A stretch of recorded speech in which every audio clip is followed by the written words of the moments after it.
Patologizácia je, že máme taký sačok puclí, ktorým nerozumieme a väčšinou si vyberieme tú puclu, ktorá nám najviac ubližila a niekedy ju riešime celý život a sme s ňou uväznení a nevieme sa z toho dostať von.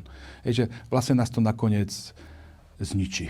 Hej. Zoberie nám to chuť do života, zoberie nám to odvahu, hej, pracovať na sebe, meniť, uveriť, že som schopný zmeniť seba.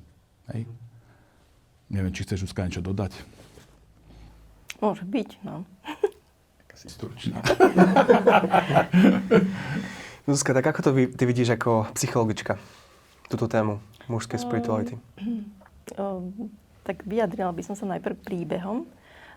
Tak príbehy majú taký silný potenciál v tom, že v príbehu sú emócie, hej? Že tie obrazy sú tam, je tam niečo strašidelné, nejaká dynamika, je tam krásne, za niečím sa ide.